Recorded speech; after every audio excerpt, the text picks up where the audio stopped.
Hello, good evening, and welcome to Garbler Games. We are going to take a pop at the Modiphius Dune Sand and Dust Fremen game tonight. So we're going to be playing a little posse of Fremen adventurers.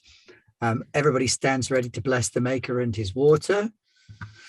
So we're good to go. We're going to do character creation tonight. Unfortunately, Pete can't be with us right away. We're hoping he might be able to swing by later, but he had a very important birthday that had to be attended to. So yeah, as I say, we're playing the Modiphius 2D20 Dune game and throwing into the mix the Sand and Dust expansion book, which arrived just last week and which is a thing of beauty for playing Fremen. So we're going to start off with some character creation. Pretty straightforward, very narrative character creation. There are two main ways to do it. We're going to go with planned creation, which is a much better way of doing it. And so we start off with a set of traits. Aaron, feel free to dive in at any point and correct me when I inevitably get something wrong. You're going strong. It's all good. So you should have a Dune character sheet, which has got background, drive, skill, statements, foci, things like that. So we're starting off with the background. Yeah. Now, instead of being a house, we're going to be a Sietch, and we are Sietch Abbikat. Every time you say that, I think there should be a song. It's actually the Arabic word for apricots, because apricots were introduced to the Middle East by the Europeans. So when you try and say the word apricot, it comes out as Abbikat. Hence the book that my parents had when I was younger called Mushkwais Abbikat, which is maybe tomorrow there will be apricots. Well, there's optimism for you. So then we've got the roles that each person has within the house. So for my character, I think I'm picking the role Fedaykin of Sietch Abbikat. Yes. That's my role. Now, there can be more than one Fedaykin. Fedaykin do predate Muad'Dib, for anybody who thinks they're a purist, but isn't because they haven't read the books. Yeah, the Fedaykin have existed for a large chunk of Fremen history. They are identified as the best and strongest fighters and most loyal in the siege. So a Fedaykin wouldn't challenge the Naib, whereas another good fighter might. The Fedaykin will stand by the Naib of the siege. The Naib would be the leader of the siege. So we've got a Naib, not a Naib, sorry, we've got a Fedaykin. My Fedaykin. What about any other roles? Alden, what do you fancy? I quite fancied the Sand Runner. It's an excellent choice. So this is someone who is skilled in riding the great worm. Say The Sayhalud. They prove adept and often act as messengers between the tribes, call them quickly and tame one large enough to take them for long distances at great speed. So a bit of a runner. Now, Dan, I believe you wanted to go for something a little bit different and go for an ally rather than a direct Fremen. Yes, thank you. I was looking at the book and I was considering going for a Spacing Guild agent. Kind of working in the idea that as they're a smuggler, the guild would be looking for whatever means necessary to get the spice. Yeah. So even that means, trying to get in favor with the There's a well-documented with the fact locals that the Fremen bribe the guild They did. extensively to keep satellites out of Arrakis orbit. So it makes absolute sense for some of those agents to actually get on well with some of the Sietches. Yes. So yeah, that works. Yeah. That scans quite well. Cool. And then we have Pete to work out what he's going to go with in the meantime. All right, so let's do some numbers. Oh, come on. How much of the numbers do you get? To the appendix. I need dice. You don't need dice. Nope. No. I don't need dice. Oh, what a shame. I was going to get some dice. I mean, you can roll dice if it makes you feel better, but then you still get to pick whatever you want. Well, if I get to pick anyway. And yes, now exactly a very good point.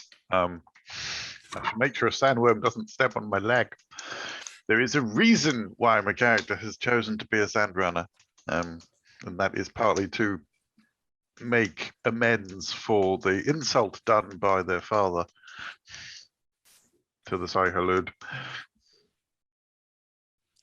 Yes. Okay, so you have two traits that describe who you are as well. So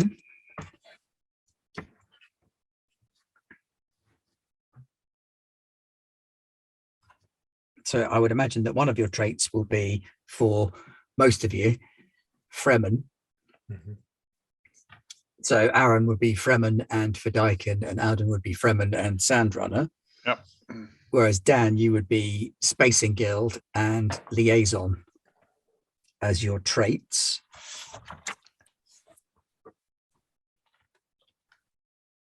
Those are personality traits up at the top.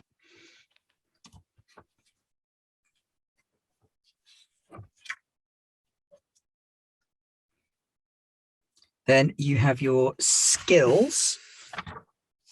And those are the ones down there. We've got drives first. Pay attention, Crossley. Why has it got skills before drives? That doesn't make sense. Alphabetical. Yeah. So your drives, your most important drive is rated 8 and then down to 4. So 8, 7, 6, 5, 4 to put into drives. And then the same again to put into skills.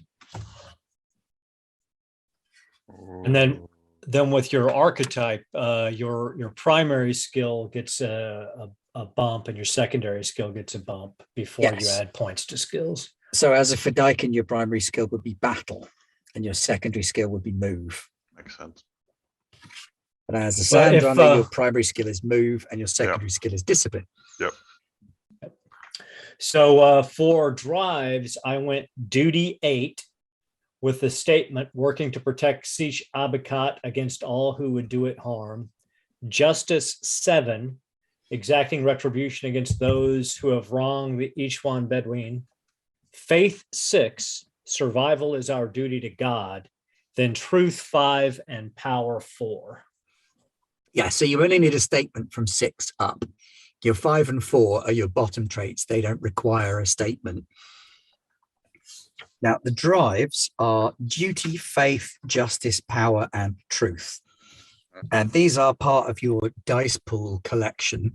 They set your target numbers and they set how good you are at specific things. The higher the drive, the more it's a part of your personality, but also the more likely you are to succeed when using it. So if you have, for example, a high faith, it will be useful when you take action for your religious or personal values. As a Fremen, that's likely to be quasi-religious, whereas as a member of the Spacing Guild, it's more likely to be the whole belief that the spice must flow.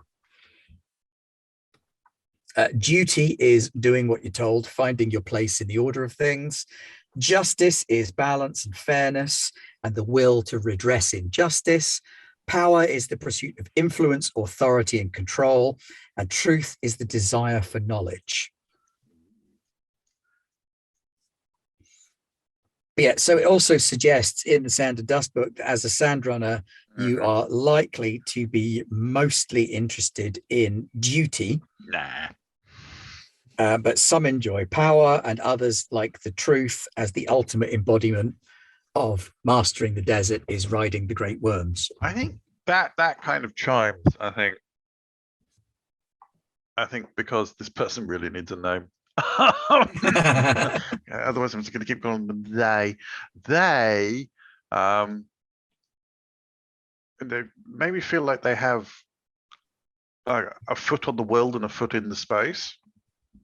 So being out in the desert, riding Sihulud is the purest kind of freedom that they have. You are likely in your character's position that you described so far to have been raised by the Sietch rather than raised Yes. by your mother, who would probably have gone back to work in the cities, leaving you behind in the Sietch to grow as a Fremen. Mm-hmm. But you would always be marked by your off-world inheritance as well. Yes. So I think there's a constant search for the truth. Yeah. Not quite sure how that comes out as a statement, but it's something to work with. Something to do with identity, I would imagine. Identity or place, or Or- purpose. Yeah, some combination thereof. Dan, what are you thinking? I'm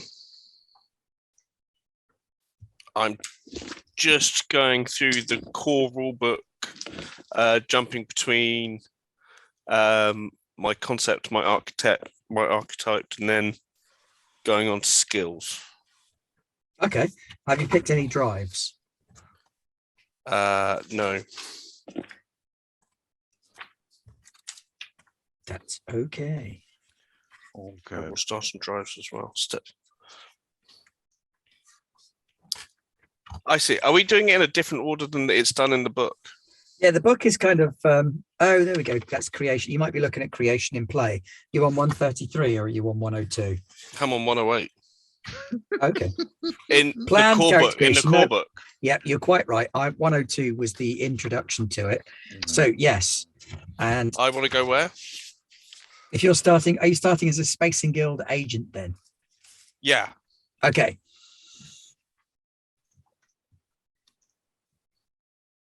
So you've got the personal trait guild agent, and then it gives you a selection of possible archetypes.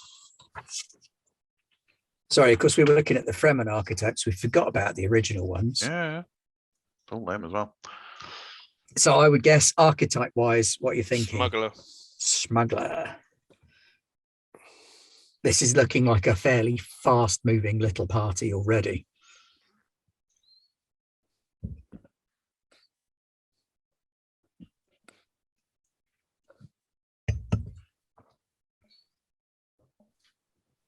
I don't know if you can hear it in the background, but my other half is watching a semi-desert related film. She's watching Total Recall, the original version with Arnold Schwarzenegger. Okay. Mars has got sand on it. It's Mars. kind of counts. Yeah. Yep. Yeah. No rainfall, therefore desert. So yeah, that's fine.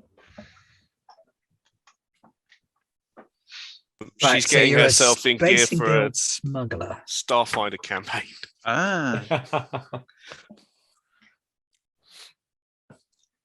Yeah, we'll be running a Starfinder campaign, I think, still on Garblag North America after Achtung Cthulhu. Ooh.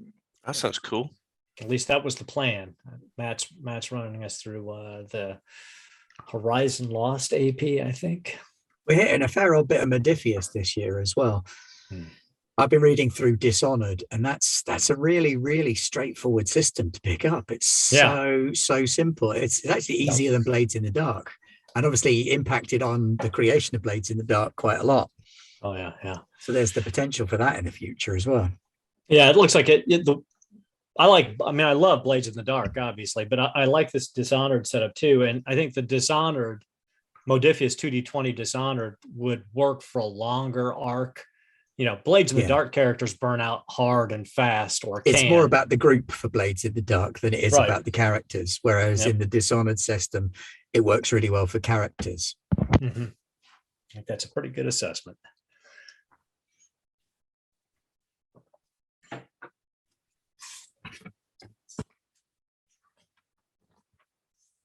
Oh, I did. My character's name is Sarak Theb, which is derived from the Arabic words for desert wolf. Good thinking. Might be worthwhile having a look at that, Alden. Running a translation or something, or hitting up behind the name, which is always my go-to for character name generators. It's really handy to have in the background. free website where you just punch a culture and say, "Give me a name." Uh,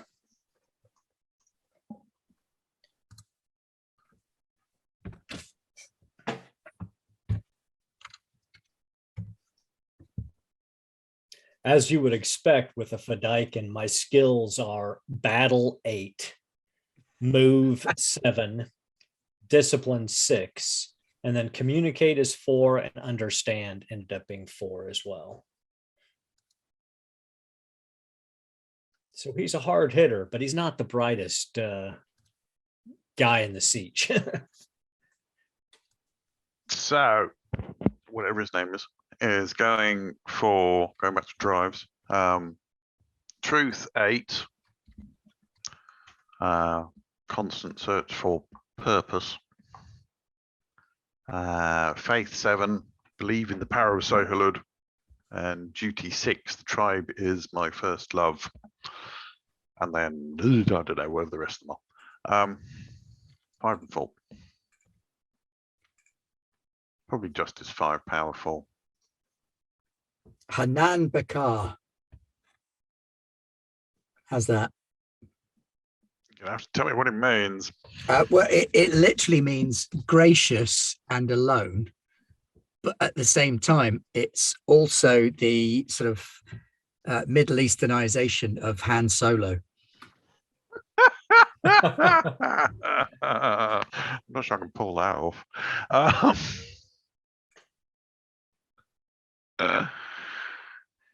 Yeah, I'll keep thinking.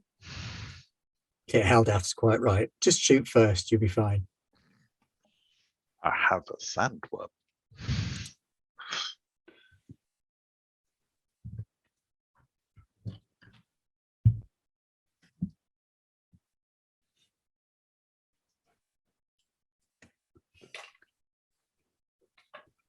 Okay, so you should have 2 traits, an archetype, and a concept mapped out.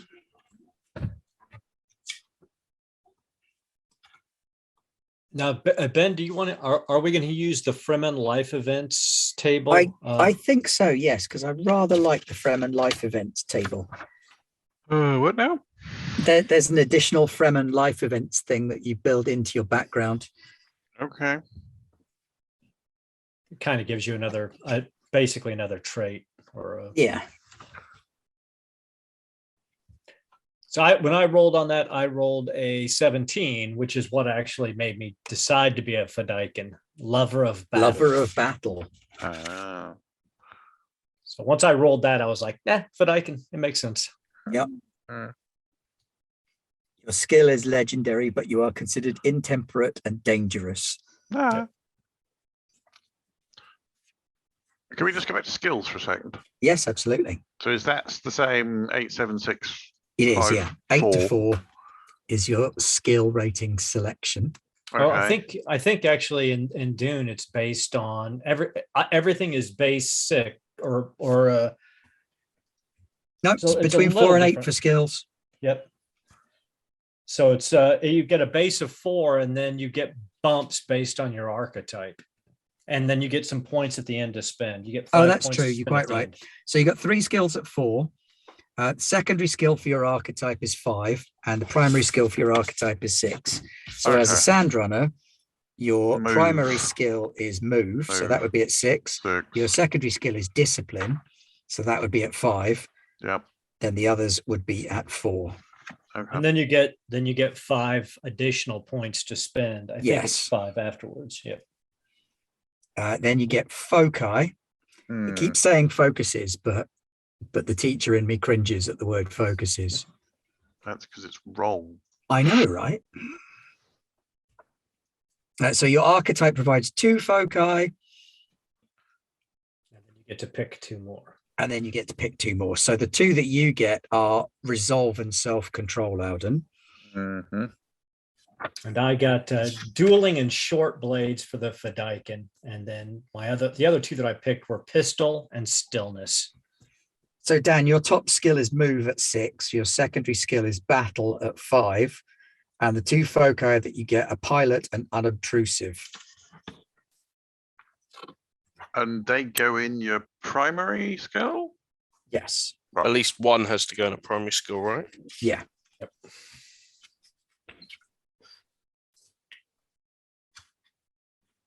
Self-control sounds like it should be under discipline, though. It does, doesn't it?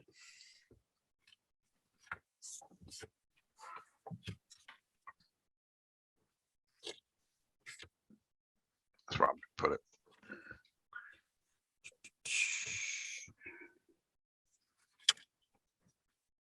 Self-control is indeed under discipline. There we go.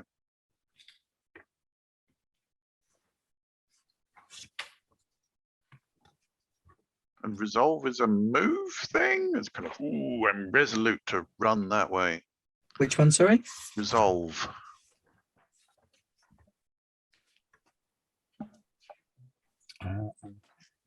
It's not understand.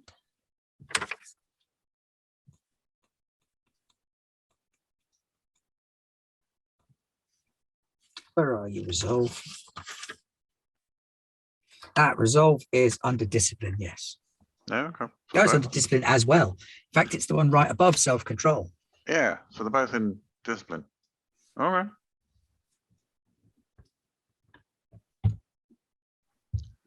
Who am I to question the wisdom of the worm?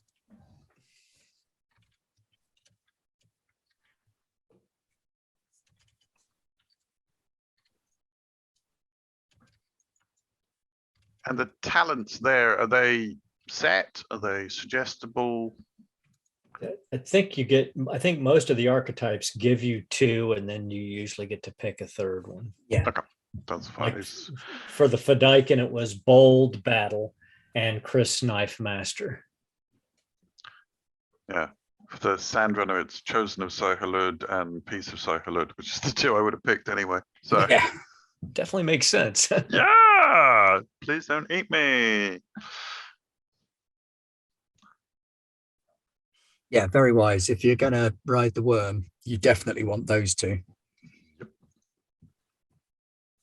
Because there are 3 tests to catch and ride a worm. Yeah. Move, discipline, and understand. Understand. I'll put some points in that then.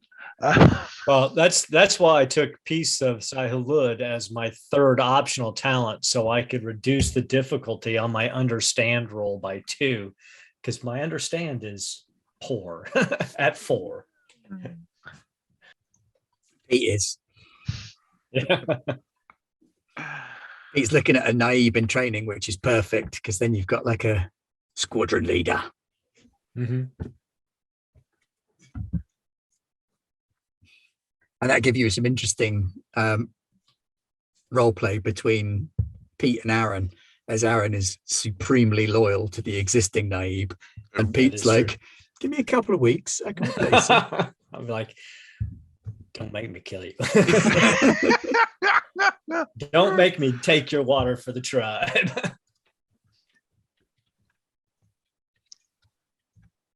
I have to admit to everybody, I did cheat a little bit. I did most of my character a couple of days ago while I was working on my Auction Cthulhu character as well. So I was doing all my Modiphius at once. So When you're in the zone, you're in the zone. exactly. Man, with all these Modiphius games we're playing, why do we not have regular sponsorship from them yet? I mean, come on. That's a very good question. Well,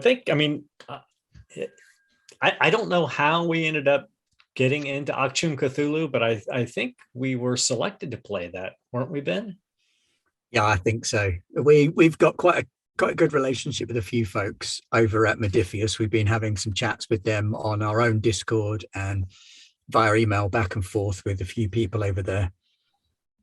Obviously, we cannot say anything official.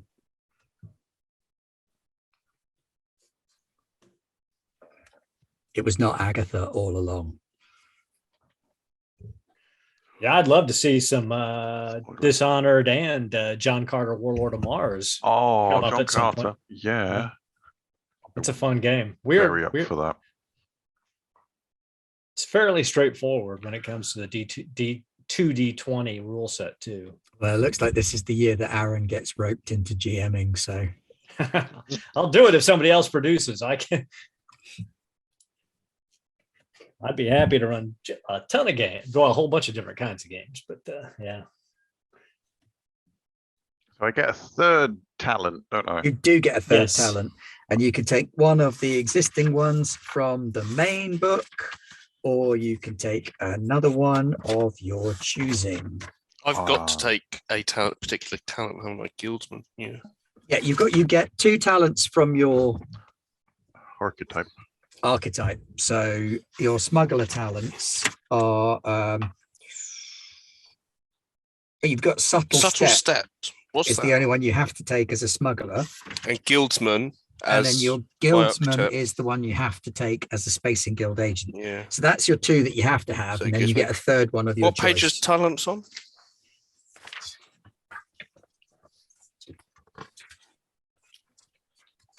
I see, that's helpful. Page 126, I think, 126. Thank you very much. or at least they discuss it. Yes, they are. Talents start on 126. I would let you take a Fremen talent as well if you want, Dan, to represent the fact that you've been closely allied with the Fremen, that you're pretty much stationed on Arrakis, and don't spend your time trawling the entire galaxy on board a Highliner, but instead spend your time going back and forth as a liaison with the Fremen. So there's a Fremen talent, Dan, called Ways of the Ichwan Bedouin, which is about knowing the Fremen ways. That would make perfect sense to me. In many ways, it would mean that you were a student of the Fremen ways and knew more about it than maybe a lot of the younger members of a Sietch would. Ways. Ways of the Ichwan Bedouin. How the hell do you spell that? Ichwan Bedouin. Itch. I like bed wine. Yeah. It's a good look. The Fremen eschew most forms of writing. I've spelled it Instead, as they bed rely wine. on Wine their in own bed. oral But- records, but a it's how history it's of spelled. vast length and scope, maintained almost entirely unchanged without ever having been properly codified. According to this collection of stories, the Fremen were descended from a group of Ichwan Bedouin nomads, refugees driven out from their home planet of Portrin and forced to make their way across the stars until they found a permanent home.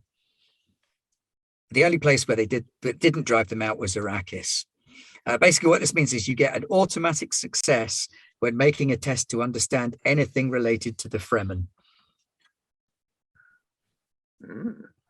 So you would know their ways as though born to them. Look at that.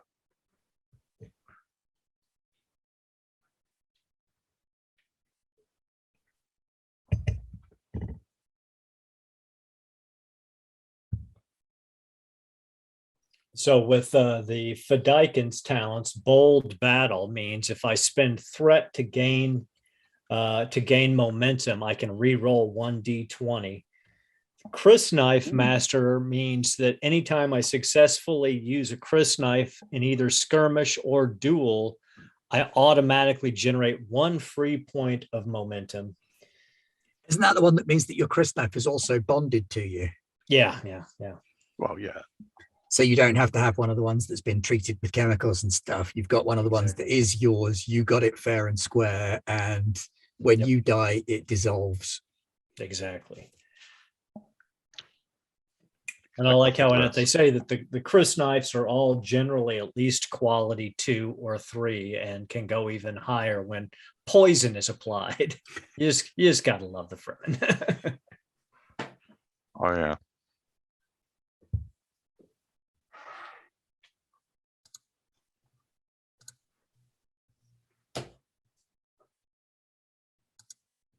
Okay, so I'm up to the drives bit, going through the book.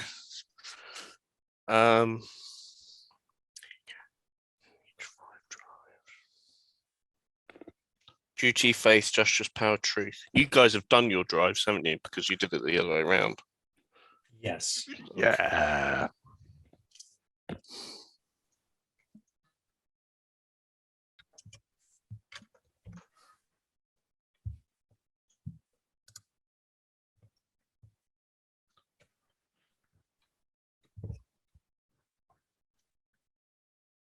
الذي سيأتي.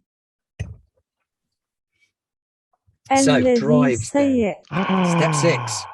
5 drives: duty, faith, justice, power, and truth. We've already done most of those. Your drive statements, then everything that you've got above 6 gets a drive statement. They can contradict each other.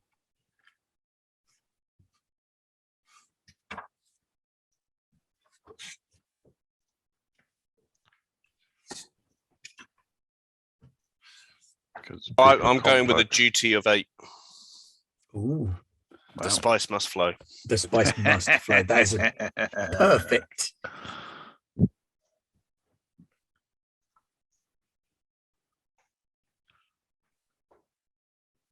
Oh, I keep finding cool names now. Oh, that is a cool name. Which one do you like? It because there's 2 in there. Al Bali, the Swallower. There's Rassel Tinin, the Great Serpent. There's also Fum Al Hoot, which is Mouth of the Whale. I think I like Fum Al Hoot more. I think I like Fum Al Hoot as well. Yeah, that's very cool. Oh, there we go. Job done. Oh, Pete's on fire. It's also Alhati Sayati, the one Oh, to come. yes. very good.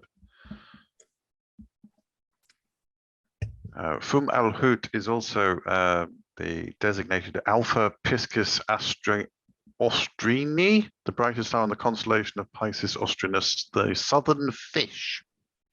Useful. There we go. What is the name of the mouse shadow in the second moon? Oh, deep. What deep? It is a good name. Hiding from the sun, traveling by night. In the Sietch, we call him the teacher of boys. I did try and get it to like catch on as my teaching title when I was teaching at a boys' school. For some reason, it didn't stick very well. Well, Not happening. Not happening. No. What? It was literally true. Teacher of boys, and he knew the weirding way. In that I was weird in many different ways. Totally scans.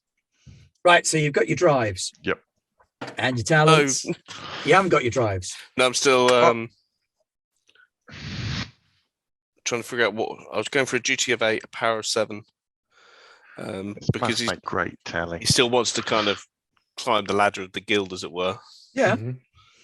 So maybe I'm a faith bit would be a stuck. low one. If you've got duty high, maybe faith would be low. The opposed drives thing is quite a good way of looking at it.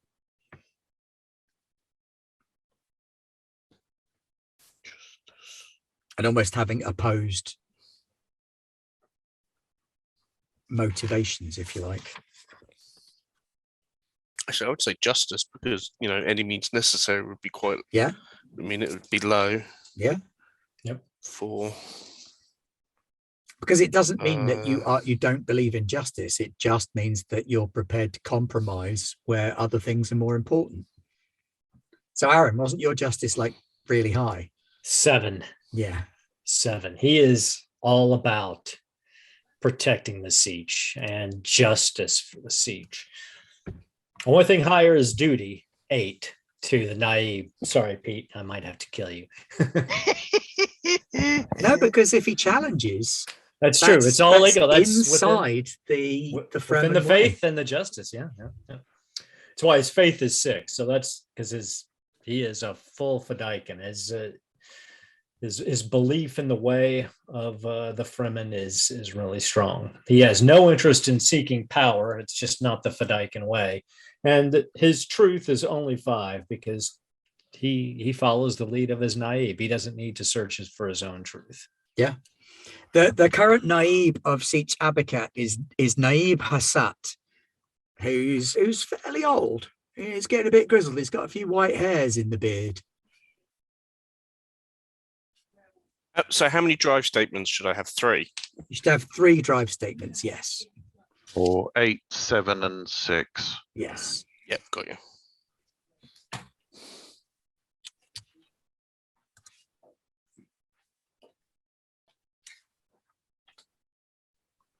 I'm trying to pick a third talent. One of the sandwalky ones. Well, it could be. So I was initially kind of desert walker or walk without rhythm. Given, Or Foom will cast be your mind back to your long lost and unknown father, yes, and maybe take a. I mean, What was he? He was a war master, He was well. He wanted to be a war master. He was a house officer. house officer. But you could take a more sort of Would how commandery or warriory one as your third. I don't think you go that way. I think of the Fremen talents, the more tempting one is actually something like Fremen technology, kind of that bridge. Recognize that actually, for all that Psycholud is the way, it helps when stuff works. Yeah, and there's nothing stopping you maybe getting your hands on a lens.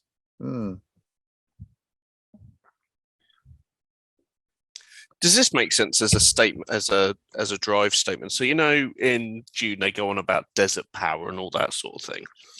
As a power statement, space power is the ultimate power. No, yes. I mean, it works, but it's unlikely to ever come up to be of any assistance to you. Because we're looking at a Fremen campaign, so it's very much a ground-based campaign. I'll have to have a think about that. I mean, you could link it. You could link a power statement to the flow of spice. Because I already have for my power. duty. Okay. It's just all about the spice. Everything is spice. It's a racket. Spice, It's spice, all spice, about spice. spice. But you could say something like desert power is your way to advancement. Through desert power, I will advance in the spacing guild. Yeah, that's cool. Yeah. I mean, yeah, being the guy who the Fremen actually respect in the Spacing Guild would be a massive coup. Because for the most part, they're very reluctant about paying those spice bribes. They do it because they have to. If they felt they had an ally in the Spacing Guild, that would certainly shift the balance of power.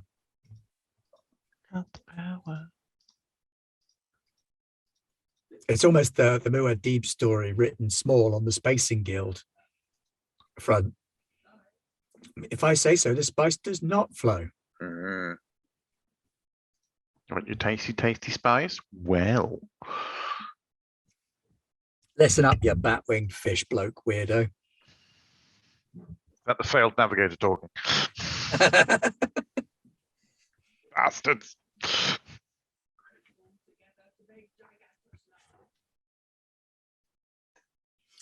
Looks like Pete's going to be playing someone who does the running man on the sand. I think. Yeah, got my drives, got my talents, got my focuses, assets. Yeah, assets is the next step, the one that we hadn't got to yet. You get 3 assets. One has to be physical, I think, is the rule. Yes. So an asset is a special type of trait which describes a tool, resource, or something useful which you possess. They're used during combat to overcome opponents and obstacles. Some are tangible, such as physical things. Others are intangible, representing contacts and favors. They are all, however, fungible. So, question, Ben. Yes. Fremen stillsuit is listed as an asset. Yes. So, do we all basically I think automatically? it would be mad if you didn't all have a Fremen stillsuit. Yeah, that would be weird. I mean, I would make Dan take one as a purchased asset. Okay. Because he's not a fair Fremen. enough. But there's no reason why the Fremen wouldn't give the Fremen a stillsuit. So I'll take a stillsuit as an asset. That's what I was thinking. So, I mean, I had originally put Fremen stillsuit as one of my 3, but then I was like going, well, they would automatically have that. But, Yeah. You would hope. No, I would argue that the Chris knife, the 1 point I did take that. Chris knife would be a free one, but you've got the higher point value one. Yep. So I used I used one of my assets for the quality 2 Chris knife because I thought the same way. I was like, Yeah. really, Yeah. that's a cost. Can Yeah. I have an ornithopter? I mean, I don't They- see why not. Do you want to have Yeah. an ornithopter, or do you want to be able to call in a contact that can get you an ornithopter? Well, you see, that's the thing. My guild talent kind of gives me a Because you can thing like pilot, that as can't you? well. Yeah, I can. And I'm And- not bad. So And you're a smuggler, so I mean, I would think yeah, you would have. your that's where ornithopter. I was going with. Would Yeah, you I have don't it? have a problem with you having an ornithopter. Very much. That's going to come in handy. Oh dear, everybody's faces just danced all over the place. It's all right, Pete's fixed it. Probably Alden's fault. Or mine. Never mind. You know, I'll take responsibility for it because in my line of work, I literally get blamed for everything. So I'm happy to take it. I usually get pounded on pretty regularly. It seems unnecessary in this context. That's weird. I get blamed for a lot of things in my line of work as well. It's My entire terrible job noise. is making sure that no one gets blamed for anything. That's supposed to be. Do you my work for the job. government? Yep. Oh shit, I was taking this. Okay. I'll shut up.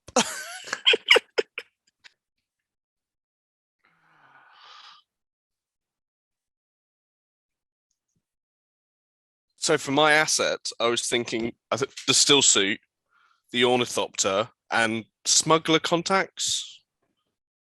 Or Yeah. You mean non-guild ones? yeah. Yeah. A non-tangible one makes sense. Yeah. Now you're limited on point value for assets, aren't you?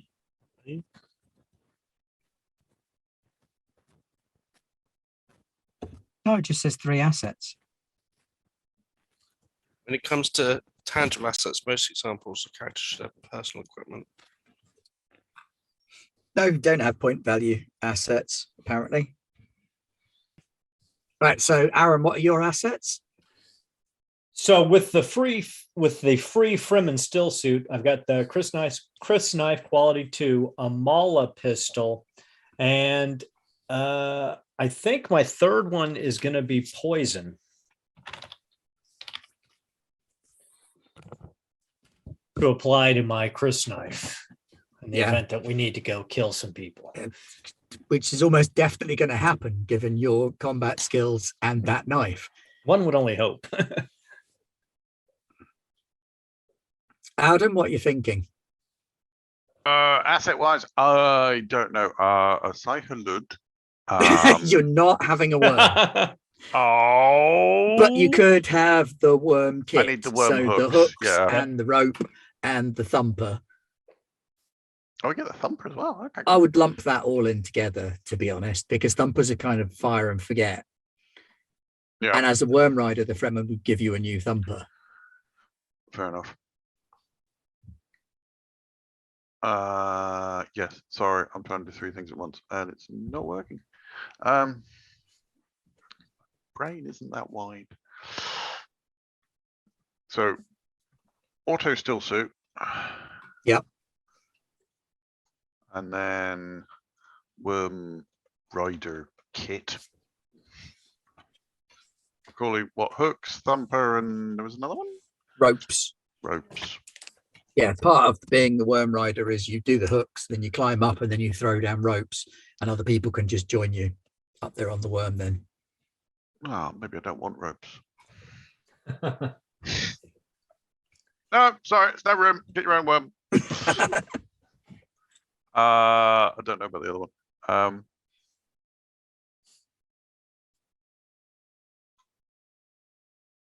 Still thinking. Make it a contact one. What is, and maybe this is just me trying to crowbar 2 games together, but what is the state of play with House Dargouche at this point?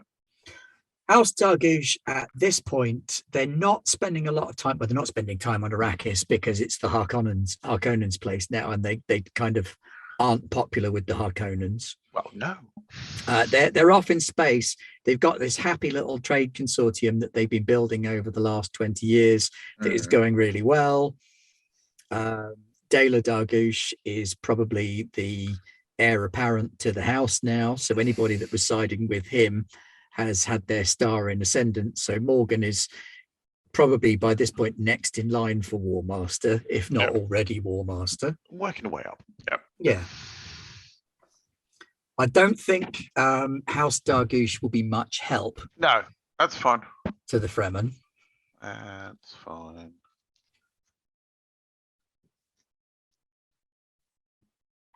I don't know. Let me think. And read the manual. I would think maybe an intangible one might be a good idea. And Dan, you've gone for a still suit, an ornithopter, and some smuggler contacts. You're muted, Dan. I figured with the smuggler contacts, you would still need an element of smuggling to get the spice off the planet, because you still have to get it past whatever Well, the house likelihood is your occupying it at the smuggling time. contacts probably put you in touch with the Sietch. Yeah. So they probably predate your relationship with the Sietch. But the Sietch is now a more valuable contact, which is why you're in with the three of them.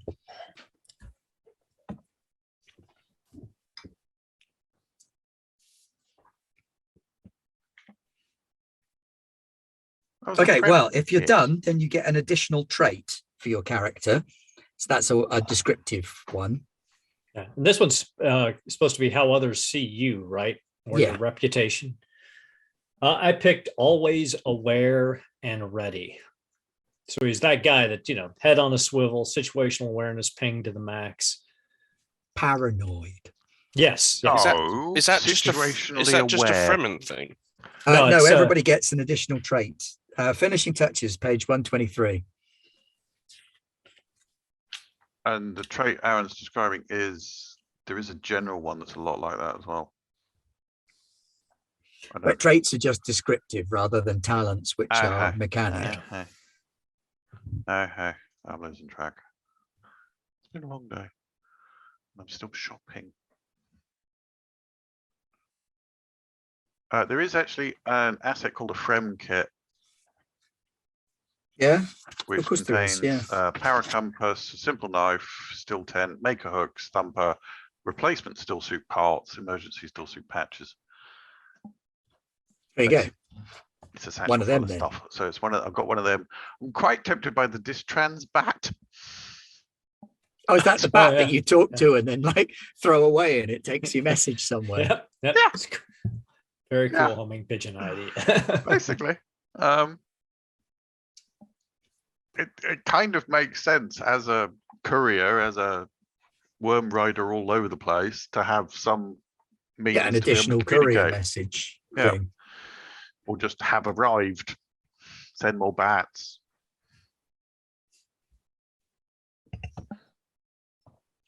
I think that's his. Yeah, I'm going with that. I've got a bat. So you got your bat, you got your Frem kit. Yep. You get one more. What? Yeah, we get the still suit the still free. suit was for free, wasn't it? Oh, God damn. I thought it was done. Please hold.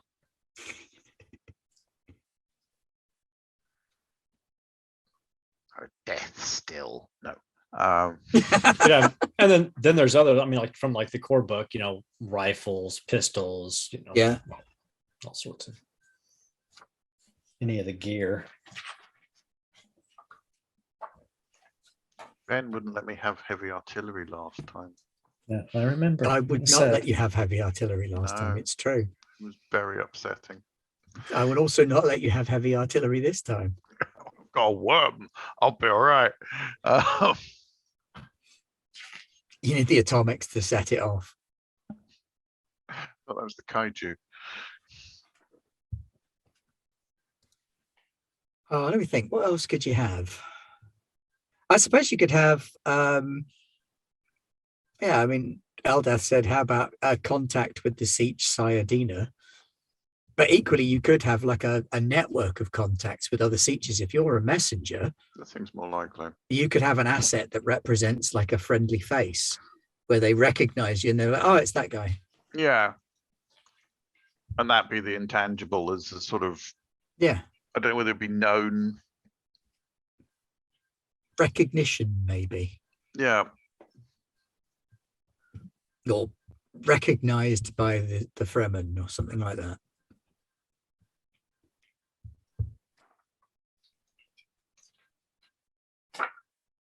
And they're not all like, oh, that guy's a threat. We should kill him. Hey. Oh, him again. Kill him. Take his water. Get off. Don't do that. That's bad.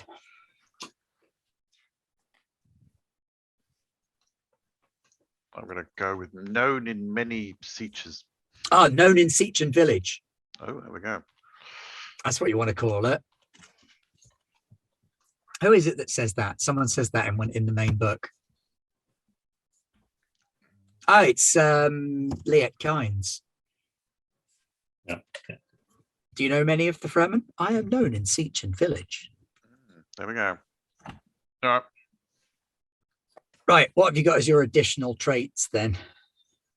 I haven't got anything. I'm Aaron, still trying to figure out an idea. paranoid as all get out. It's me. I see enemies everywhere. They are everywhere. But if they are everywhere, are you then paranoid? I think you're just prepared. Never been quite clear on.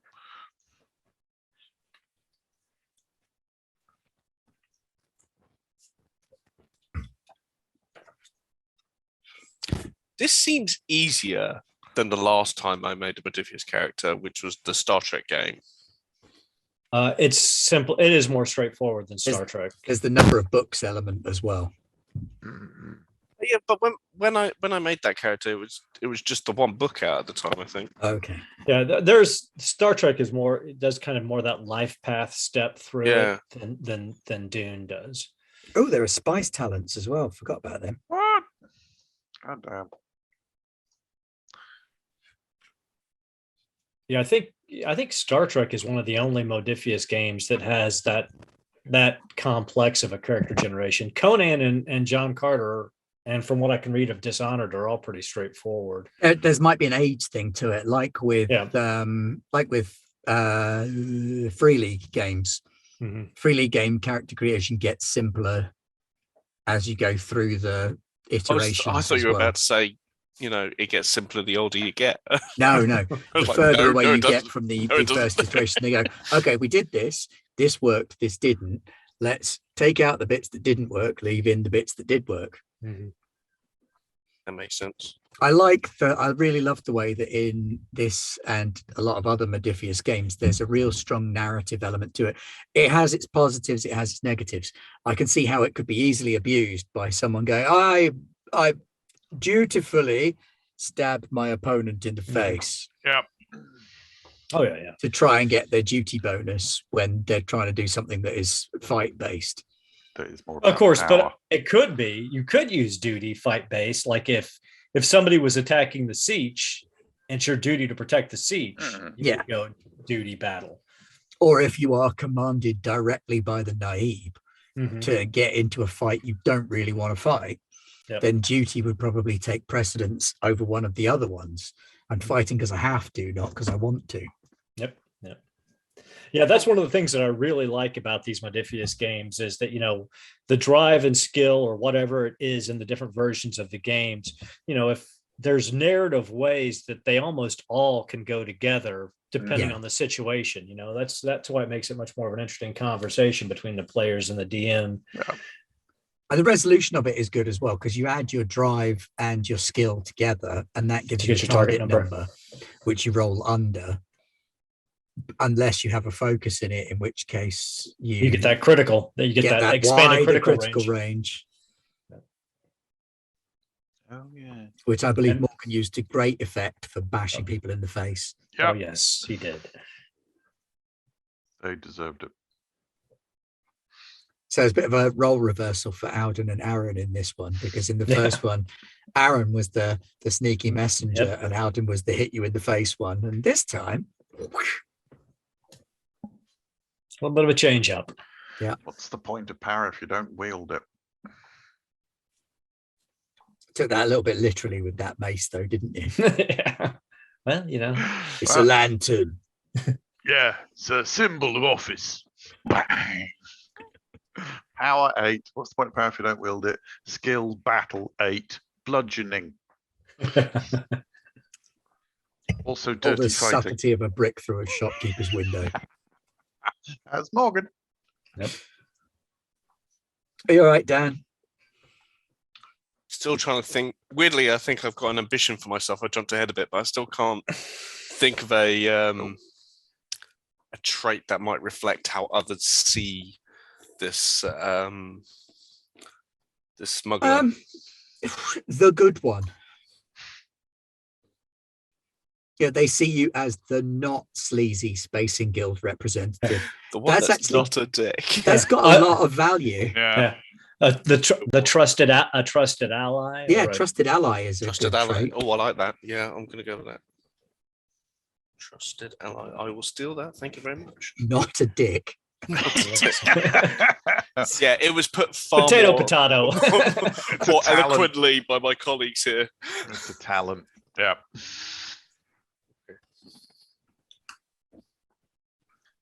It's that Will Wheaton rule of the internet. Yeah, don't be a dick. Don't be a dick. It's very simple. Each player has an ambition which guides their long-term actions. I want to ride a bigger worm. Your highest rated drive, and you need to work to define an ambition based on it. So my highest drive is duty 8, and my statement is working to protect Sietch Abbikat against all who would harm it. So for my ambition, I put to become the greatest warrior and protector of Sietch Abbikat. Yeah, that works. Greatest and most loyal. There's nothing wrong, Alden, with saying, I wish to ride Shai Hulud, the great worm of the deep desert. Well, highest drive is truth. The statement is I'm going to have to think about this a little bit more, but search for the truth, search for identity. I will prove myself a Fremen among Fremen. I will master my place in the world. I think more that. I think it needs to be a little bit of Morgan coming through every now and again, and I think that sounds. I much will more not like fear. it. Fear is the mind killer. I will master my place in the world. I think is much more. And when it is gone, I will turn to see my place in the world.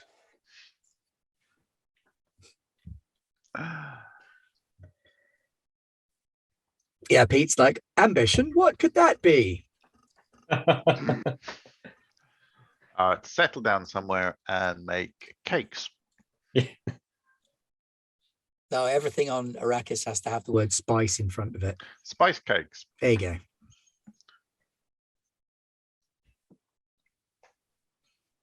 Dan, what's your ambition? Well, my highest drive is duty as well at 8. And my statement is the spice must flow, but like at whatever the cost.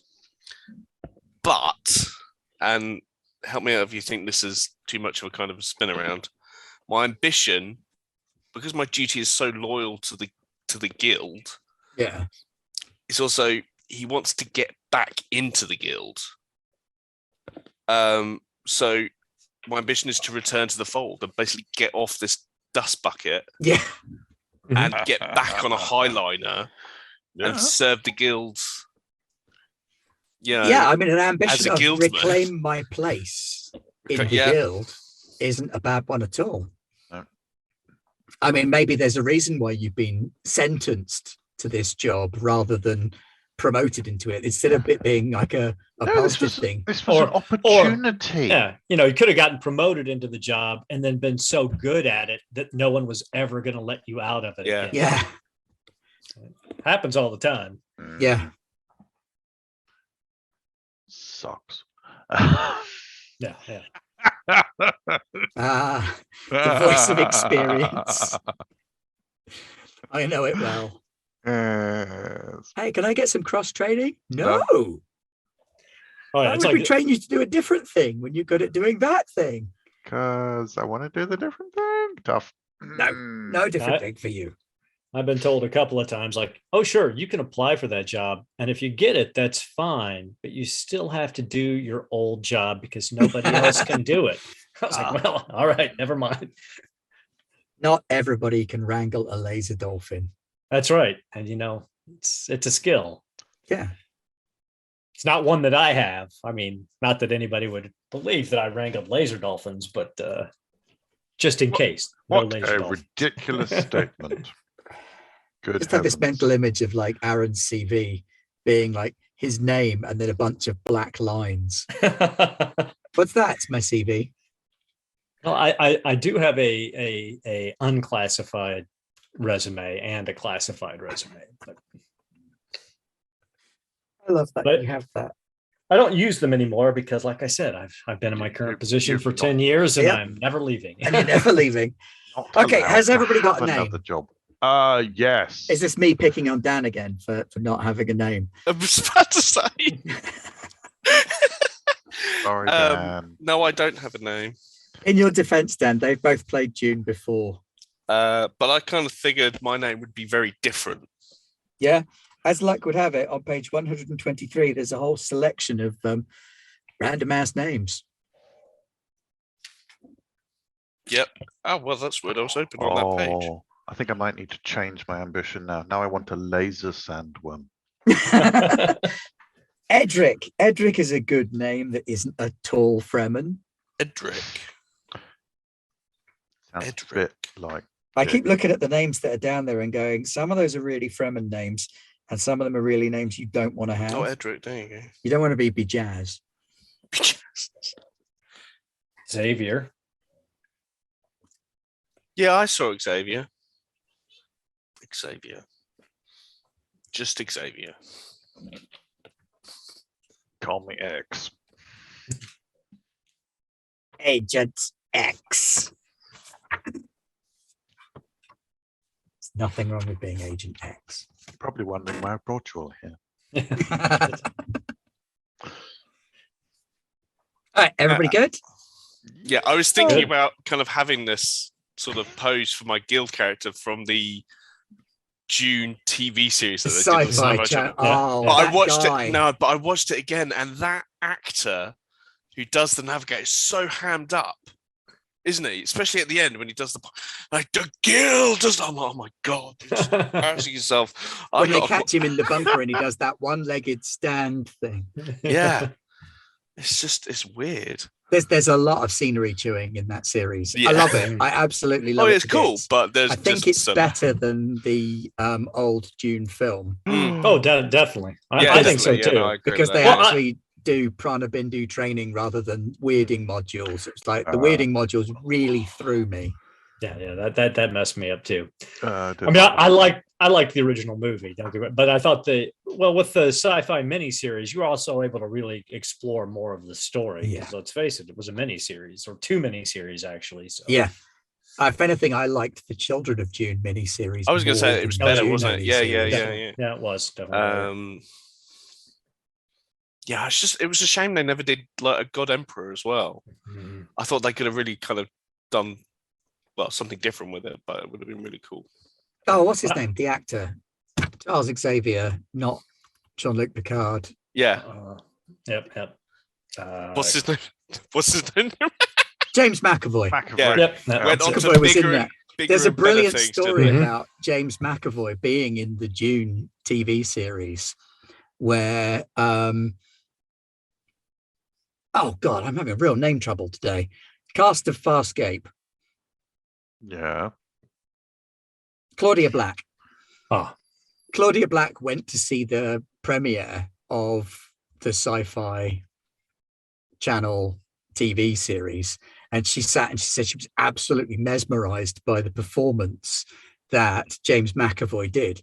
and she went out to him in the lobby after the show and basically fangirled at a person much younger than her who'd just been in like a teenage nerdy sci-fi thing about how making it in sci-fi was really hard and he'd done a brilliant job and how he'd really set himself up really well. And she said, and she didn't give it any more thought after that. She went home, thought nothing of it. And then 20 years later, after he'd been Charles Xavier and was starting to make it as like a really big name in the sci-fi and horror and alternate stuff market, she saw an interview with him where he said one of the things that got him started on his path down that route was that he'd been at a preview, and a sci-fi actor that he really respected, that Claudia Black, have you heard of her, had come up and said nice things to him. And there's this really weird, nice little synchronicity between the two of them, absolutely gushing over how brilliant each other were. It's really, really nice to see when actors are nice about each other. But yes, he did a bang up job as Leto too.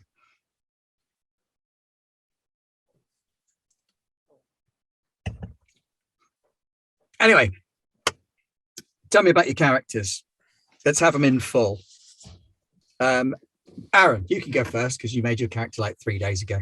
So Sarak Theb is a Fedaykin of Sietch Abbikat. He is, if you looked at him, he's a well put together Fremen. The sun darkened skin and blue eyes of his people, but when he moves, it's always with purpose. And when he stops, he becomes absolutely still, except for his eyes, which are always moving. He is completely devoted to Sietch Abbikat and the current Naib as a Fedaykin, and will work to protect the Sietch against all who would harm it. He's also a very faithful man and believes, as many Fremen do, that survival is our duty to God. And he puts justice even higher than his faith, and will exact retribution against any who have wronged the way of the Fremen. He prefers to fight with his crysknife in hand-to-hand combat or duels, but is fairly adept with a mala pistol as well. They're the little sort of snub, gnarly pistols that do horrendous things up close, aren't they? Yeah, and they've got silencers and they're a quiet weapon. Yeah. And that is Sarak Theb. Okay. Go on, Dan, you're next. Xavier is a guild agent and smuggler for the guild. His family has always been in service to the guild, his father and his father before him. They've always worked as guildsmen. You've got that one uncle that everybody talks about. Oh, you're not like your Uncle Dave. He can see through space-time. Oh no, we have never been able to get to the lofty heights of navigators. We've always been a family of agents. As a smuggler on Dune, it is Xavier's responsibility to ensure that alternative spice crops reach the guild via the Fremen, bypassing whichever household is in charge of Dune at the time, so as that the levies and taxes and costs are not incurred. As such, he has to create contacts with both the Fremen and the local smuggler bases as well to ensure that that happens. He's also a pilot. He's not a bad pilot, so he thinks of himself. He's quite personable as well. He kind of has to be, what with kind of dealing with so many people. And it's very difficult to walk into a Sietch and not be stabbed. And as such, he's been cultivating relationships with a particular Sietch, so as to kind of create better ties.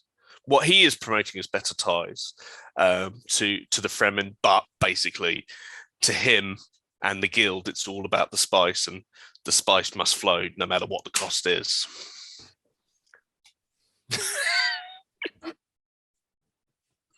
Alden?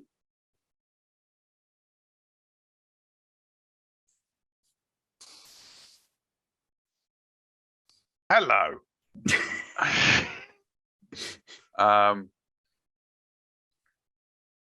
The only thing I'm missing is whatever is Fum Al Hut's mother's name was. I can't remember. I don't believe her name was actually given, because she was just the serving girl in the palace, wasn't she? I'm sure that Morgan found out what her name was. Well, I would expect so. Just called her Habibi. Okay, so we have Fum Al Hut, a sand runner who has 1 foot in the sand and 1 foot in the stars, as a son of Morgan Graf and unknown Abbikat. He's what, 18 years old. He's a lanky loner. His star heritage is written clear in his hair and his skin, but he's found a place in the Sietch, and he's found more of his place out in the desert, communing with the great sandworms. So he acts as a courier and a messenger between the Sietches, riding the worms deep into the desert, searching for the truth in the empty stillnesses between places. He's most at home when he's not at home. A sad tale. He's happy.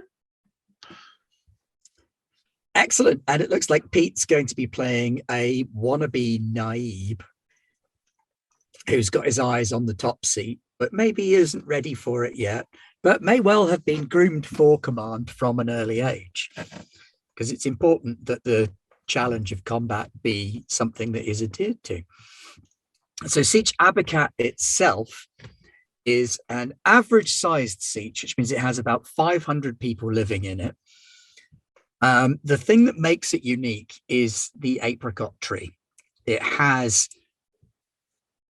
an apricot tree that is mentioned and known about, and every member of the Sietch has a bracelet which has an apricot pit on a string, usually completely dried out by the time they're an adult, because it's the first apricot that falls after their birth. The pit from that goes to them. It ties them to the Sietch to them. The current Naib of Sietch Abbikat is Naib Hassat, and he's getting on a bit. He's quite old, has led the Sietch well for well over 20 years, and is widely respected by other Naibs in the deep desert. The influence that Sietch Abbikat have is that they are known amongst the other Sietches, partly through having this stable leadership over a long period of time. They have a reputation as infiltrators because they are quite competent at sneaking their agents into the cities, such as, what's your character called, Alden? Fum. Fum. Fum Al Hut. Fum's mum is an Abbikat spy, and a very competent one at that. But she is one of many that they have amongst the people of Arakeen and the people of Carthag as well. Although they have more in Arakeen because it's a bit closer to them. They keep very quiet about who their enemies are.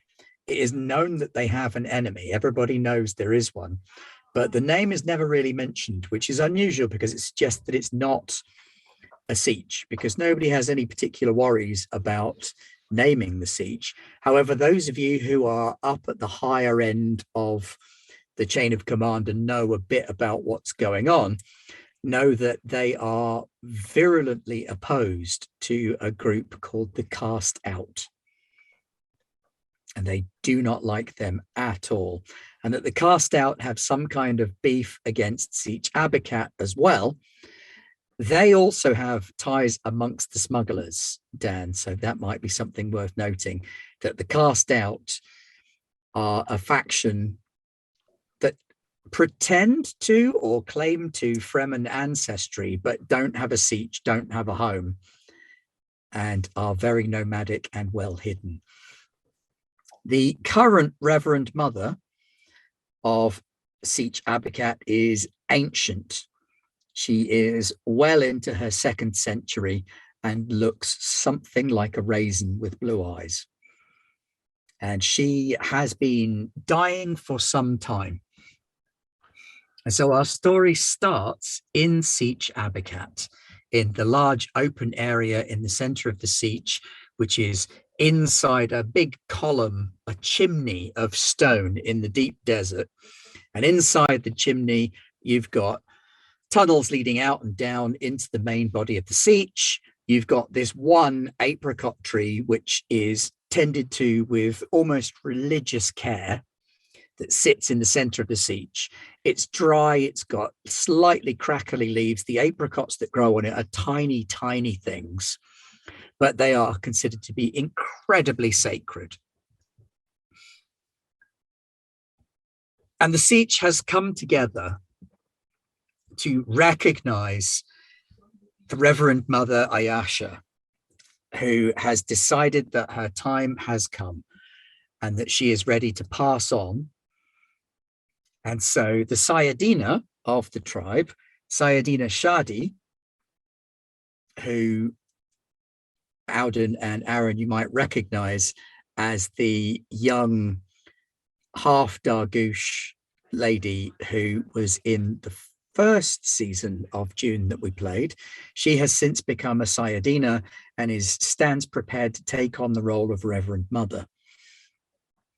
So the whole sietch is gathered, 500 people, not the children, so not the full 500, probably only about 300 people with all the children away.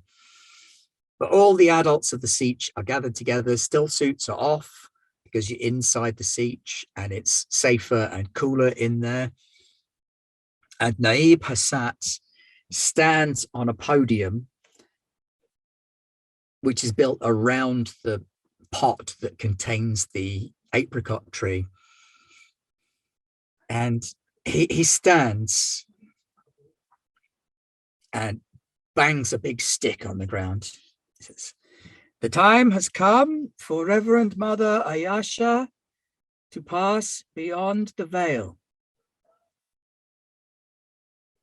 The Sayadina Shadi has agreed that she will take on the role of Reverend Mother, and so she will attempt to convert the water of life.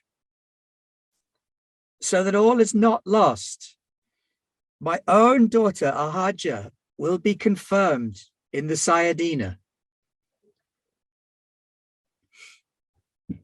And at this point, Shadi, the existing Sayadina, who's now sort of coming up on about 40, takes off a couple of bone and wood necklaces that she's wearing around her neck and places them over the neck of Ahaja, who is a 16-year-old, young, headstrong, daughter of the Naib, does not mess, very, very much leads her own path.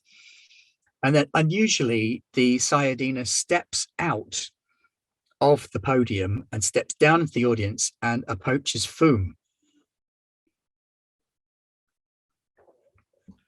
And everybody kind of watches her pass as she does. And she looks down at Foom and she looks around at the other members of the sietch and she says, "To become Reverend Mother is to take on the sietch, to take on the memories of the people of the Ichwan Bedouin. There is one tie left to the outer world that I must pass on before I am able to take this duty." And she reaches inside her tunic and she pulls out a string that's got a little round lens embedded in copper wire on it. And she passes it to Foom. And she says, "You are the closest to an inheritor for this role. So to you, this gift must fall." This is a sign from the outer world. It is your heritage and it is mine, and I pass it to you. And she reaches out with this open necklace towards you. Grunt, 18-year-old. Foom will bow his head to have this. And that's kind of all she's looking for. As soon as you bow your head, she puts this weird old sandy lens, slightly yellowish in color with weird concentric rings in it around your neck. And she returns to the podium. And drums start playing. Boom, boom, boom, boom, boom, boom, boom, boom, boom. As inside the Sietch, some of the keepers of the Little Maker go to collect the water of life. And outside the Sietch, everybody is waiting and praying, and they've got their hands on their knees, ready for whatever is coming. Inside the Sietch, we see a few men in loincloths fill a small stone trough with water. And inside the stone trough, there is evidence that there is some kind of very small sandworm moving around. And as the water hits it, it starts screaming and thrashing around and wailing. And the two guys get into the water with this thrashing infant sandworm. And one of them grabs it around the scales, and the other one forces this funnel over its head. And as it thrashes and wails, it's absorbing water through its skin and vomiting this strange bile into the funnel that is collecting it. After a few minutes, the water and bile mixture is lifted up out of the water. The Little Maker is dead. And one of the men walks out of the Sietch carrying, soaking wet from the waist down, so much water. There's a month's water rations just on his lower body. And he's carrying this leather pouch, which has a small bone-like protrusion at one end. It's all sealed up like a bottle or water skin containing the bile of a Little Maker. And he brings it up to the podium and he hands it up to the Naib. And Naib Hassat says, Sayadina Shadi will now change the water of life.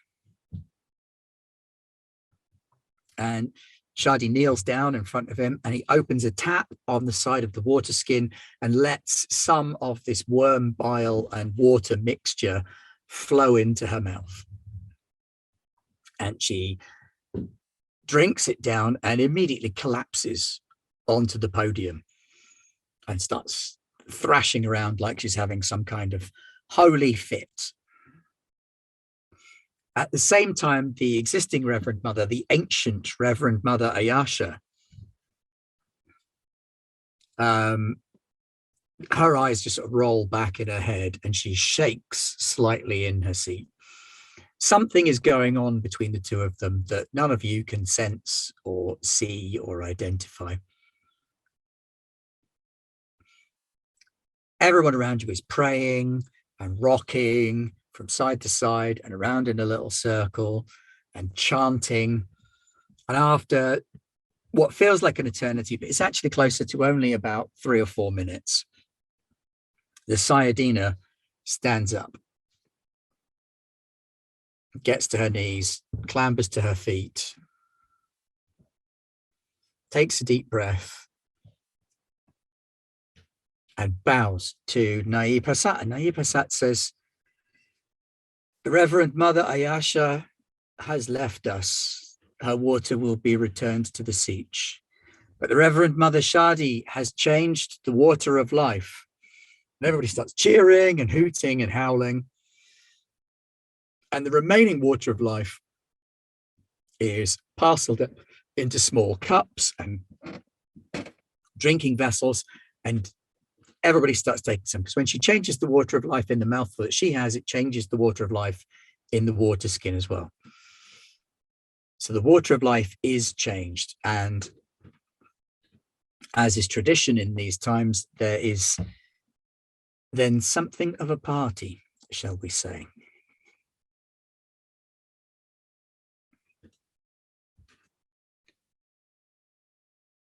So the nature of the party that occurs after the water of life has been changed is more of an orgy than anything else. So there's a big old spice wine party with everybody getting it on, and that all happens. And the following morning, when everybody wakes up, the old Reverend Mother is gone. The new Reverend Mother Shadi has the old Reverend Mother's, or not the old Reverend Mother's headgear, that would be weird, has her own new headgear in the Reverend Mother style on her head, and she is walking around the Sietch checking on everybody. You don't feel particularly hungover. You're a bit tired, you're a bit lethargic maybe, but everybody is completely awake and aware, because if anything, the spice expands your perceptions rather than shrinking them. The Naib calls the three of you, and what's his name? Let me find where Pete put his name. He put it in earlier. Naib Garblag.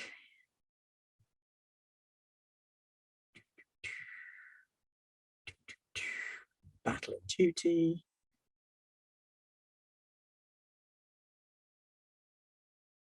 I'm sure he said his name.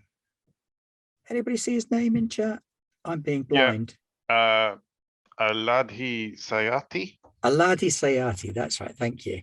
The one to come. Thank you, Eldath, as well.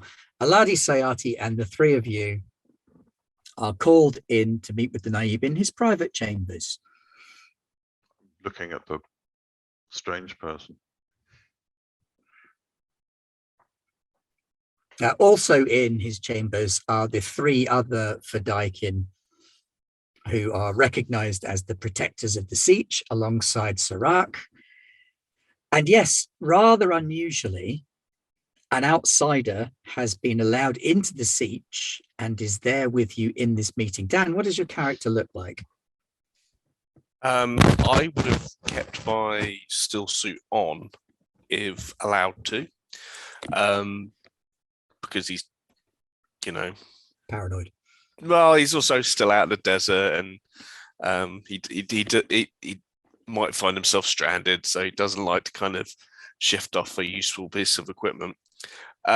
He's wearing his still suit, which is kind of browny black, a long tattered leather cloak with a hood, made from some sort of off-planet leather, definitely not local.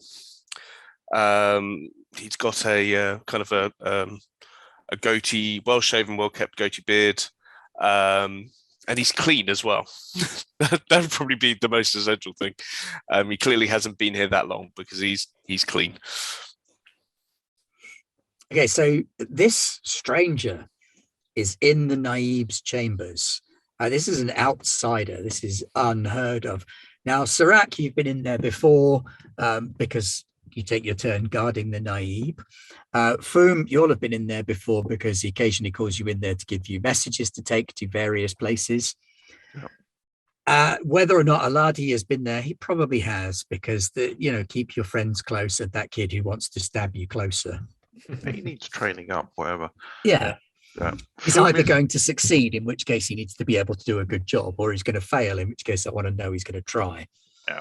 Foom will be lounging by the door, kind of all long limbs and very little conscience. Men, I have a mission that I need you to undertake. It is 2 to 3 days outside of the Sietch, maybe as many as 4. I wish for you to undertake a spice raid against the hated Harkonnen. This will be a test for our new friend. And he nods at Xavier. This is Mr. Xavier. He is with the Spacing Guild. He has promised to aid us in exchange for our assistance in procuring the spices his people need. So we will test this theory. I need to know if he can be trusted, and I wish to send the three of you to go with him. I wish you to go north, 50 miles south of Carthage, and I wish you to lay some spice upon the desert, enough to make it look as though there is a rich field. And when the Harkonnen come and investigate, you are to kill them. So you want us to bait the Harkonnen? Yes, that is correct. You are to go out into the desert and bait the Harkonnen. When they come, you will kill them. And Serac, Aladi, you will observe Xavier as this happens. And if his words are true, and if his actions match his words, then we will take him into our confidences. And if he proves false, then we have lost nothing. I will take his water if he proves false. Xavier looks a little nervous. Not if Cypherloon doesn't get him first. And that is why I wish for you to go from. You know the area, you know the desert, you know the sand. Xavier has an ornithopter at his disposal that you may use to get there. If he proves to be false, you will need a way back. And you are the finest young sand rider we have. Well, yeah. Yeah. So this is your mission. You leave at nightfall tonight. Anything you need to get done, make it happen. Xavier, I suggest in the meantime, you stick close to these three, for they know you are to be protected until such time as the fruits of your mission have borne out. If you do well in this, Thank you. we will give you a seed and the trust of our people. High honor indeed. Yeah. Serac is just staring daggers at Xavier until he proves himself. He's just water waiting to be taken. Xavier fidgets from foot to foot. Mr. Xavier, could I see your ornithopter? Of course, it's hidden just outside the Sietch by some rocks and covered with a camo net. Oh, can I go see it now? And look at the... Yes, the go. Can I? Okay, Go. gone. Again, all limbs just... As you're about to leave, Serac, the Naib stops you and he says, I was going to tell you that if you need to claim his water, so be it. But that decision has already been made. Thank you, Naib. I know my duty and your will be made manifest. Good, good. And then Serac would walk out and be like right on Xavier's 3 o'clock the entire time. I mean, inches away from him. Okay. Right, what's your ornithopter like, Xavier? Because Foom really wants to see. It's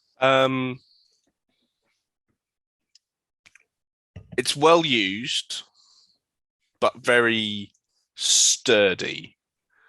One of those models that can be easily repaired and maintained.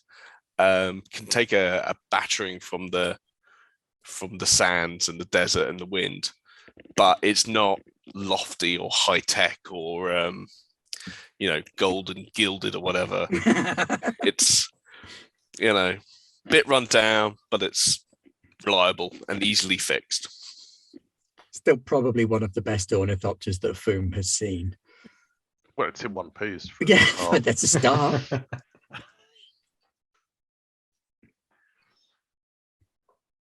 so yeah, Foom will be all over that. He's got a real attraction. He loves that being out in the stillness and the naturalness of the desert, but technology keeps pulling him in. And ever since he got the lens, he's been kind of just whenever anyone's not looking, he doesn't want anyone else in the Sietch to see it because it again paints him as not really Not part. of there. But every time he gets a moment, it's like, does it unlock? Does it tell me something? Do I hold it to the sun and there's a message?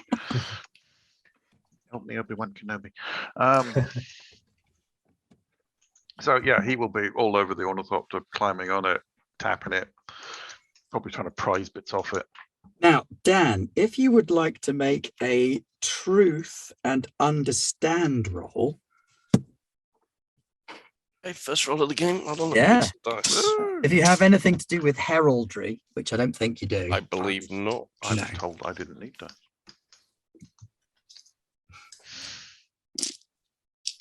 Okay. Hey, what? Sorry? Truth. Truth and understanding. Truth. God.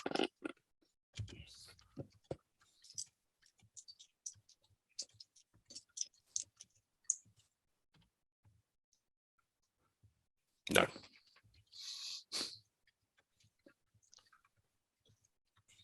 No? Apparently not. Something lenses. Yeah. Maybe it's an affectation. Probably something he picked up in the desert somewhere. Yeah. Could be any old piece of trash, really. Yeah. I just say that was a mighty large wine glass. This It little is, thing. isn't it? It seemed a lot bigger. It's just very This close. little thing. There we go. There you Thanks, go. Google. Is there anything anybody wants to do in the Sietch during the day? You have about a day's worth of activity. The Sietch's normal daily activities are going on. There are Fremen coming and going in and out from the desert in their still suits. There are people in the Sietch running and playing and making food and preparing things, building stuff. Audun. I don't know whether this would have happened the previous evening or whether it happens after the whole trippy orgy. But Foom would have wanted to make sure that the little maker was returned to the desert. Oh, the little maker has very, very specific rules on how it is treated. And Foom would kind of been, nope, you don't get to see this. This is not your business. It will return to the desert. Its water already belongs to the tribe. Okay, you just need to make sure that you treat. It will be done. We spend our lives training for this moment. Yeah, okay, so have I. But they seem almost slightly offended that you would call their priestly calling into question. Questioning, I was merely ensuring that the will of Sai Halud was being followed. They bow to you and do the salute. Right, and then I'm just going to go load up on snacks because I'm a teenager. Spice bread, spice cakes, Spice Twizzler things.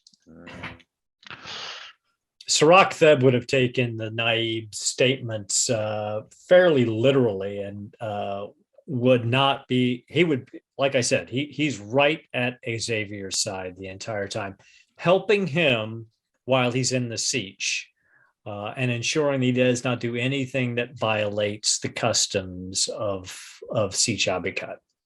It's interesting because lots of children like to run up and poke him. So once the first one's been brave enough to do it, lots of the children of the Sietch take the opportunity to run up and poke the strange man, or to feel his clothes, or to like point at bits of his still suit and have a bit of a giggle. Yeah. Sirach looks over to Xavier. You don't have a problem with children, do you? No, no, sir, not at all.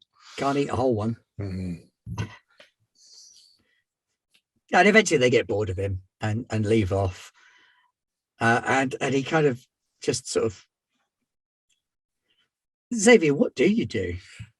A whole day in a Fremen siege. Well, I was kind of thinking that I probably got here by recommendation, so it's not my first time amongst Fremen, because otherwise I wouldn't be able to kind of explain away the ways of the Bedwine,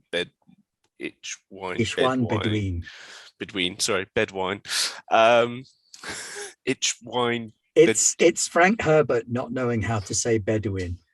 Bedouin, okay. It's Bedouin, not Bedouin. But the way it's written and translated, it becomes Bedouin. So what? Xavier's not stupid.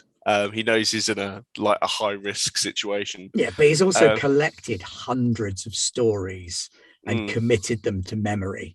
Hence the ways of the Itchwine Bedouin. I see. But I'm basically thinking he will be trying to figure out ways to escape if it came down to it. So, like, where are the nearest exits? If I had to take a sudden jump off a high cliff, where would what would be the best way of doing here, it? Yeah, here, and the desert. I was trying to maybe trying to cover that with a look of awe and. Oh wow, look at that, that's great. Oh wow, okay. What's so that? You're kind of taking it in rather than schmoozing. Yeah, taking it in, but secretly planning my escape if it ever came down to it. Pretty I'm wondering how the hell I'm going to get rid of this guy if it ever came down, because he looks like he could basically do me over. Basically, you're a tactical tourist. Yeah, tactical tourist. I like it. TT. Emergency exits are located towards the rear, above the wings, and at the front of the siege. So, yeah, I mean, you reckon your chances probably aren't great. If you feel the need to escape from the siege, it's not just this one guy that you've got to worry about. There are 500 of them. And then the large, which, as far as you're concerned, well, is probably about as many Fremen as you thought there might have been. And this is just one siege, which kind of calls into question the whole, how many of these people are there? You've read the planetary reports from the ecologists and stuff that suggest there might be a couple of tens of thousands of Fremen worldwide. And yet here's 500 of them all under one roof. And makes you think why they want us to not have those satellites on. Well, no, it doesn't. It makes it very clear why you don't want satellites. That and the fact that it keeps coming back to this apricot tree. It has green leaves. There are actual fruits growing on it. This thing should be absolutely impossible. And yet here it is, growing in the deep desert. Where do they find the water for tree. it? Where do they find the water for it? Don't ask Sarek that question. Actually, as you observe, you do notice that a few of the members of the tribe, as they walk past the tree, they spit on it. At first, you thought they were being rude, but it seems to be almost a gesture of respect, and that matches with what you know about the Fremen. That sharing their water, sharing their body's water, is a gesture of respect. It seems like anybody that has to walk within spitting distance of the tree does indeed spit on the roots. Is that the only thing they do? That's the only thing of note that you see. Okay. Actually, you know what? You want to find out more? Let's find out more. I'm going to make you roll for it. It's another know and understand roll. Really should have put more in that. Well, this might be the only time you end up using it. Another understand and what? Is it no? Truth and understand. No, it's truth. Not no. Oh, truth isn't too bad.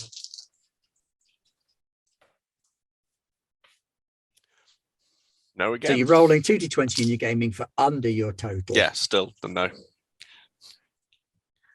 Okay, no. Off to a So good start. off to a I great think we need to start. share the roles a bit. First 2 rolls of the game, both have been fails. There's not a track record of how things are going to go. Oh, I hope so too. Although based on last week, and once the momentum starts rolling in, you'll be fine.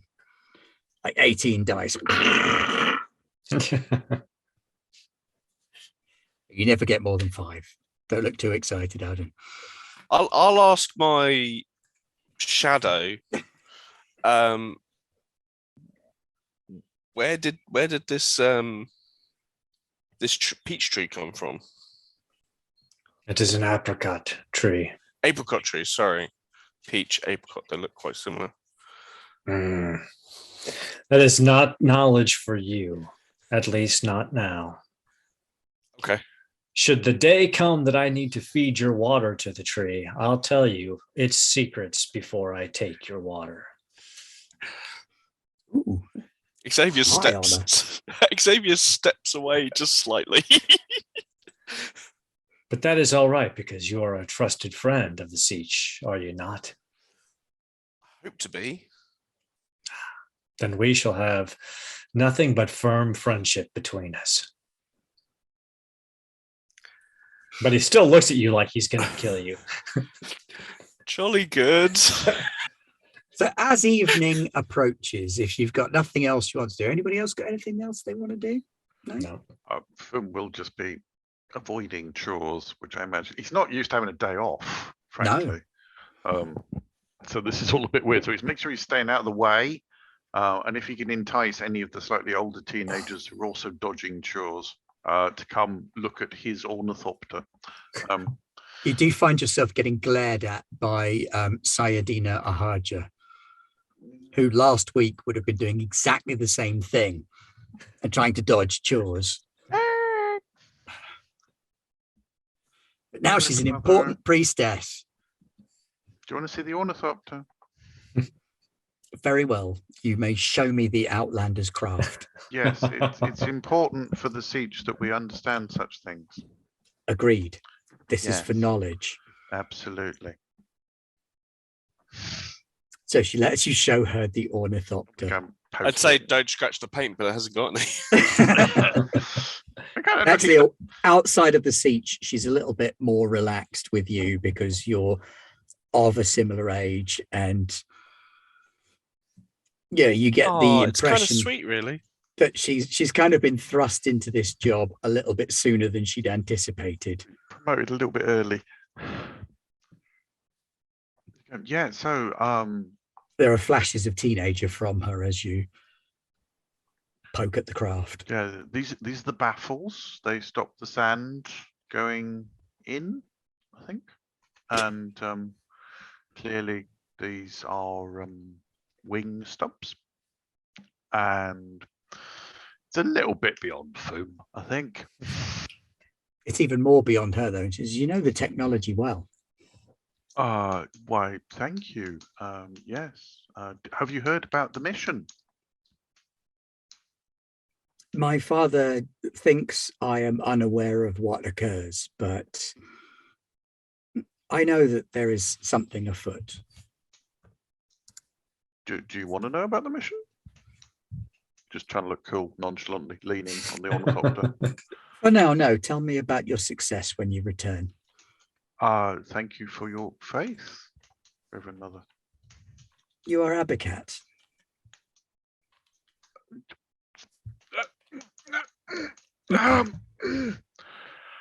Slips off the ornithopter. Yeah. Yep, absolutely. Yes. We will go back inside now. As Cypherlid wills. Yes, okay. So the evening approaches. You get changed into your still suits and get your kit together, ready to go.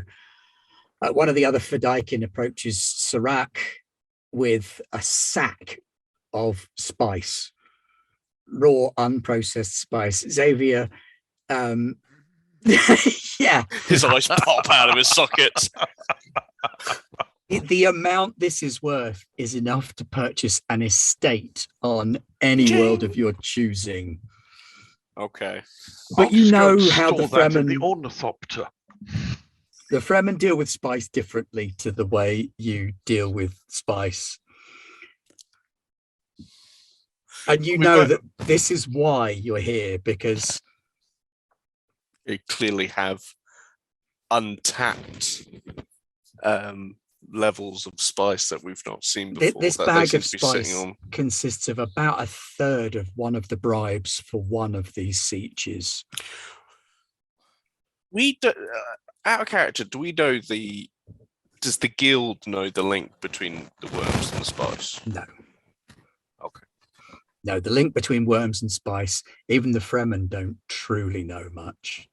Okay. Some of them are clued in, but it's only the most ecologically aware of the Fremen. Otherwise, it's taken as a religious thing. Yes, Shai-Hulud So we controls both, the spice. we both hold this thing in high. It is known that to the worms are connected to the spice in some way, which is why people have tried to take worms off world. It's never worked. They always die. But the guild treats spice as quite a reverent substance as well. Yeah. So that's something we have in common, at least. Well, one of the reasons the guild reveres spice so much is because without it, they can't cross space. They lose their power. Mm. And the spice flow that they get from the Emperor and from Chom isn't enough. They have to have a secondary source in case there are disruptions in the main spice flow,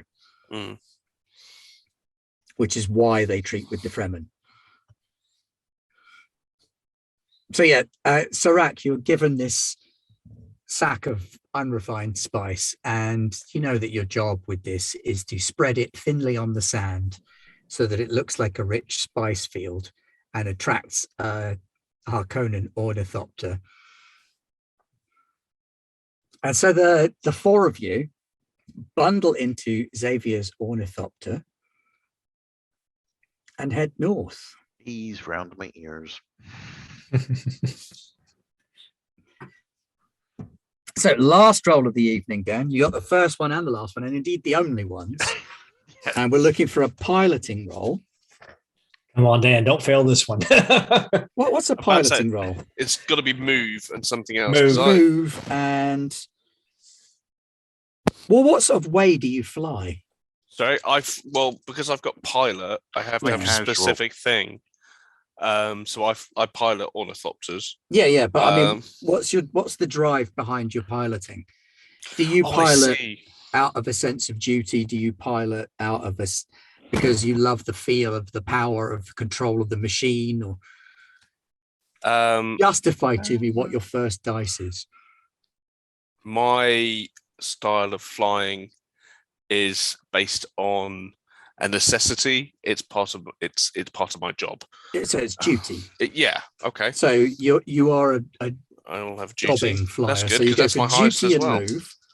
Yeah. And you have a focus in ornithopter. Do. So that increases your range on critical to whatever your move rating is. Yeah. Well, my move is 8 and my duty is 8. Wow. Nice. So you're rolling 16 dice with a critical threat range of 8. Rolling 2 dice to get under 16. Yeah. Yeah.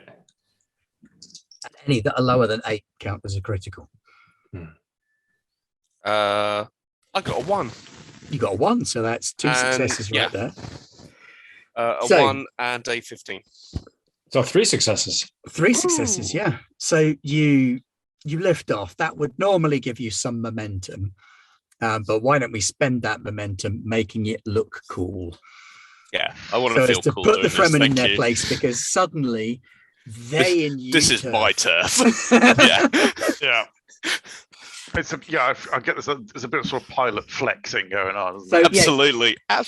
Give me 2 pilot flexes that you're going to do to make it look good. 1 success, you've got the piloting sorted, but you've got 2 additional ones to throw away on looking good doing it. It will be a flashy takeoff, probably with a bit of a duck and a twirl with the ornithopter. And then flying horribly close to the sand. Yes, I was going to say that exactly. So back down. Danger close to the ground.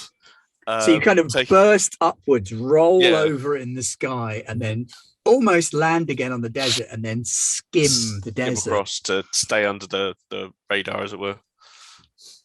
and Sirach, fly Sirach, Sirach turns a little green. off. Looks over at Xavier. He's like, you do have skill. I will give Boom, you puts that. both his hands up. Oh, loving this. And you head off into the night. A little bit amused by Sirach there. Ah! And that is where we will leave off for now.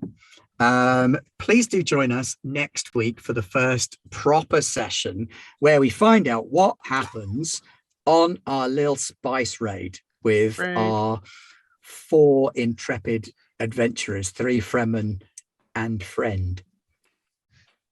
Xavier is like the Scooby-Doo of this party. I feel that. I feel it. I don't know if anything's happening tomorrow on Garblag, but later tonight there is some Achtung Cthulhu happening on Garblag North America, 9 p.m. Central Standard Time. which is like It's 3 a.m., 2 a.m. let's see. Hold on. It's 7 and add 8, 10, 12. Yeah, it's like at midnight, I think, for you guys. Maybe. No, that's only 3 hours difference. No, oh, East yeah, Coast no, is no, it's 5 like hours 4, different. yeah. Central is 6 hours Yeah, different. yeah, So yeah. No, you guys are 8 hours off of me, and we do 8 it at hours from 7. you, yeah. 6 from so- Central, 5 from East Coast. So yeah. So it's later anyway. Yeah. If you are joining us on Twitch, don't be afraid to join us also on the YouTubes, where you can see our first season of Dune, where we did House Dargush, where we had house creation and went through a whole little story sent 18 years before this one, which introduced Foom's dad. This will be remembered. Sietch Abbikat as a character as well. But there is plans to have a third one set 16 years hence, because it is the year 10175, I believe, the year of the birth of Paul Atreides. He is being born while these shenanigans are occurring. So he is pooping in nappies while you guys are having adventures. How long have the Harkonnen been ruling here? On and off, about 30 years. Okay. There was that brief period where what's his name? Fenring came in, took over for a little while. Oh, he was a dick. And then we switched from Abulard to Vladimir Harkonnen. But yeah, so join us on YouTube. Feel free to come and swing by our Discord to find out more about what's going on. Stay tuned about all stuff and things. If you've got an Amazon Prime sub, feel free to throw it our way. We'd be very grateful. Otherwise, we will see you next week. Tuesday next week, we have Roads and Ruins, in which we have only discovered 1 road, but 2 or 3 ruins. Next Wednesday, there might be something happening. Yeah, next it's Thursday. We got more of this. Wednesday is the premiere of Lex Arcana. Oh, there you go. Lex Arcana. First one of those on Wednesday next week. Thursday, more Dune, Sietch Abbikat, formal session 1, kind of session 2. And then next Friday, who knows? There may be something then as well. We are a diverse and busy group of folks who love to do things. Thank you very much for joining us this evening. And thank you very much to my players. And let me leave you with the good words of Mr. Herbert himself, as he says, bless the maker and his water, bless the coming and going of him. May his passage cleanse the world. May he keep the world for his people. Thank you. Good night.